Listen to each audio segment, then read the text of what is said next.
into a place called Teenage Information Network, where I'm working there, and it's based in Hartford, near Jeffrey Chaucer. Now, when I worked there, it was like a living nightmare. Being the only black worker, the kids used to go on very bad, or dark, if you want to hear, if you want to use that terminology. And it took me a long time to recognise that I was more important than them, and they weren't around me. And I also, while I was there, I made links with Jeffrey Chaucer and Flashworks, Kingsdale and Jeffrey Chaucer when you had the youth centre there. Alas, you haven't anymore, unfortunately. That's because of the lack of resources. So I've been a Peckham for the past 20 odd years.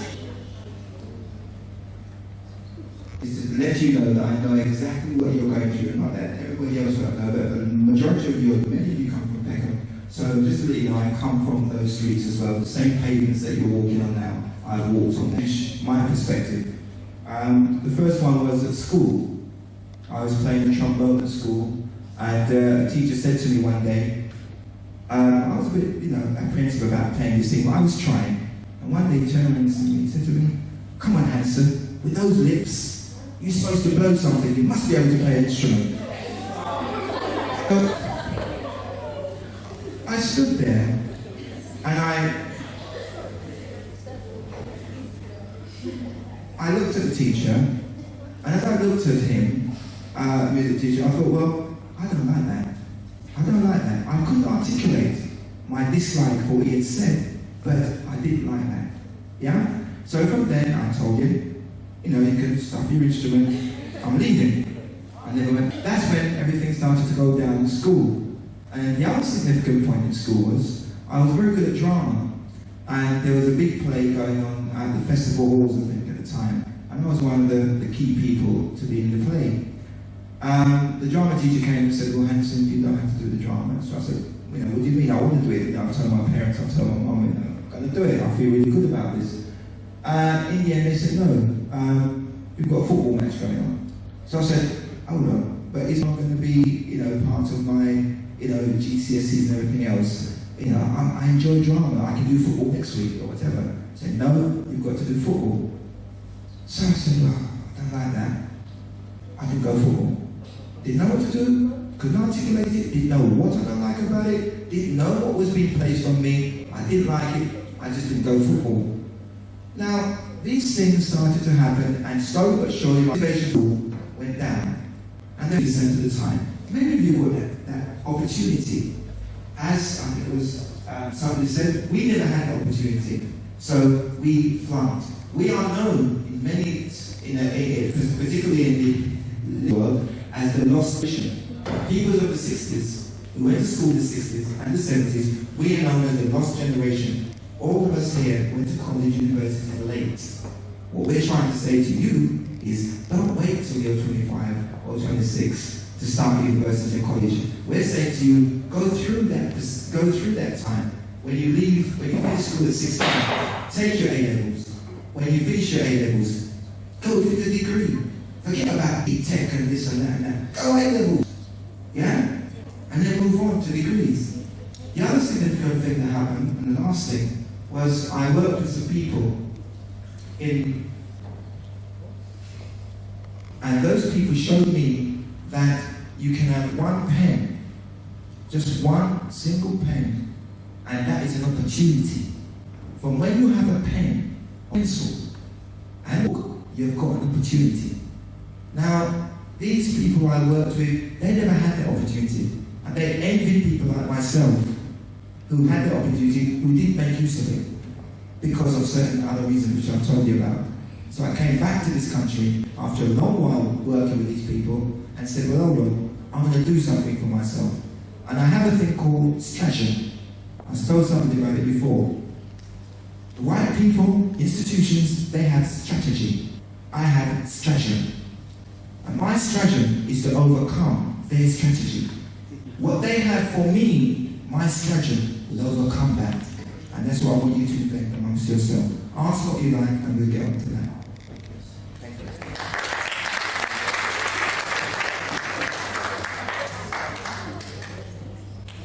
Greetings. Award. Brothers and sisters, what is it that I have that I can share with you about my past? Well, when I first came to this country, I was about 9 years old. And everywhere I went to, I was the first. Right? The first primary school I went to, I was the first black there, and I was there till I left before I even see another black person. Now, the school I went to, the same thing. Everywhere I went, I was the first person there. And believe me, I'm talking about at the time when white folks saw me, they rush up and want to feel up my body. You have to understand this. Them years of black people is some monkey influence or something. So you want to feel a cup of tea. Right? So every day in a fight, or 2-3 times in a fight for a day. Right? So that experience was an experience that made me what I am. Even when I walk out on the street, I couldn't really walk out on the street as a youth by myself when I came here. I'm talking about Peckham, New Cross, Deptford, Lewisham, Brockley. Right? I couldn't walk out there on the street. When you walk outside, you have one 15, 20 teddy boy with some long bicycle chain. Right? And some long baseball back and pick up sangle. And fight you. Yeah. Right? My only help was the milk back then. Used to always make sure in time I run me with milk back there so we can at least bust up all 4 or 5 of them before we get there. You know?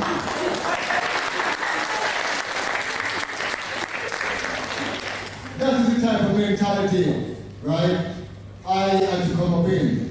And it's helping me to make me what I am. Leaving there, sir, I got into a situation where I was ended up in London University. Do MM in music, studied music and also studied drama. Now, within the music industry, what I found in that is that you as a black person, if you're an American black and can do like as a musician and so on, come over to England, you have a chance. But if you're a black that actually schooled and went time, you didn't have no chance. The only thing I was doing was I was a session musician after I left university. Playing out with various bands on stage, yes, but never being able to get nothing done in my own rights. Now, I was disillusioned with that. Because what I wanted to play in terms of music was things that related to me as a black person. But they only wanted to employ me for a backup white musician who was talking a lot of nonsense but didn't relate to me. Some of them, they wanted me to back up white people who was imitating black people, who was imitating white people, who was imitating black people. No, it's President. Yeah, see that? Living truth. Right? So, at the end of the day, between that, I went to drama. In the drama situation, I done a few television things, I was in a few films, but the basic thing that really got me, that I couldn't go no further in that, is that within the drama industry, right, for you to get a lot of sodomite, baptism inside of it, right? And if you as an individual want to get through, right, the person who controls your ticket is telling you you have to go to bed with him. Well, to tell you the truth, every time you look at the mirror as a man, me say, me not say a woman. You understand me? I said to you. So I could see how I could make a man go deal with me. So, secondly, within the drama, right, I don't know what film called Babylon. After the film Babylon, right, my agent get a whole heap of call from various people and support. Yes, the one is Rastaman to act in certain part. But 100% of the things they was offering me was to be a pimp, right? Have 2 or 3 white prostitutes outside there. They wanted me to be a drug baron, but control a whole heap of cocaine and heroin and all this type of thing. All they want me to be a gangster. Right? That's it all. No other part they would give me. So me said, no, we're not really that hungry. You know what I mean? Because at the time we could play some music and me have a ways of living that I was living off. Eventually, me agent get rid of me. Because he said it's a bad investment. every time you send me something to do, I look at the park, I say, no, we can't do that. Because if we do that, we can't walk on the street and look at my black people in the face. Really, but I feel like they want to stone me. Make sure they get rid of me. Now, while this was going on, I passed through things like black power, right? Black Muslim, right? Various revolutionary activities outside here where black people was concerned. Got involved in organizing the different riots that happening outside here with black people fighting against National Front March in Peckham, in Lewisham. I was strongly involved in that, right? Those type of things. While this was going on, I personally got illusion also with the organization and movement that I was with, right? Various black Muslim, black power organization and things like that. So I was inspired about our call to Rastafari. Because within Rasta, I found that I could find my spirituality. I could find my cultural way of life. I could find true history, something that could make me feel proud of myself.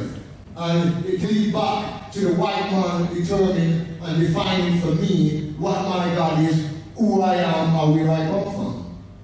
Do you understand what I'm saying to you? So because of this, when I walk out on the street, people see me with my locks and so forth, them start checking me. Them start belittle, right?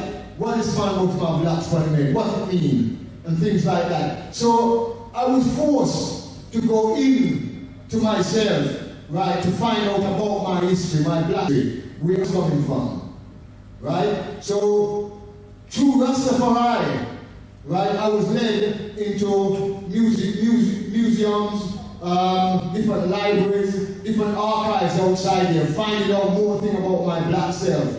I went to America, I studied under a professor by the name of Dr.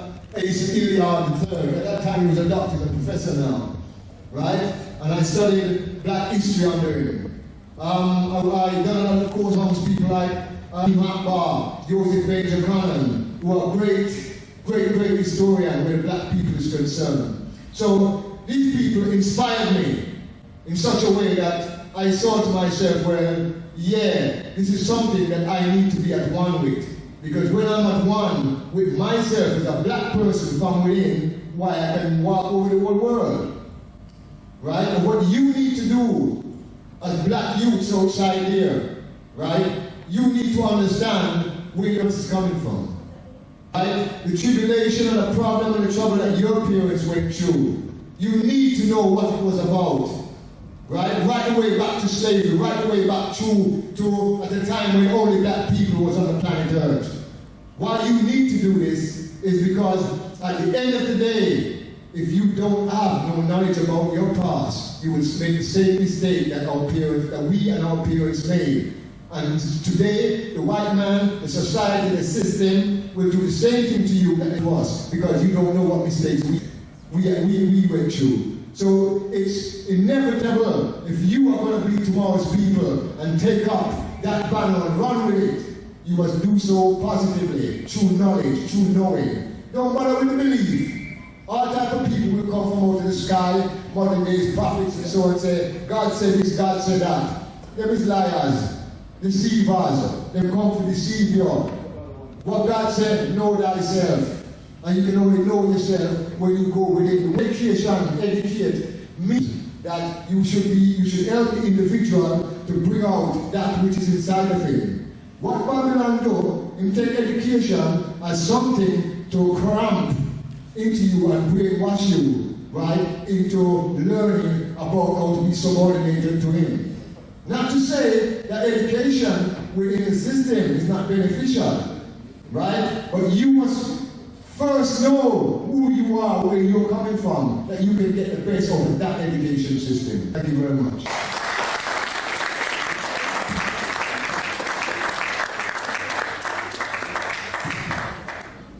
Good afternoon, everybody. I want to thank the Secretary and the rest of us here who have organized this conference.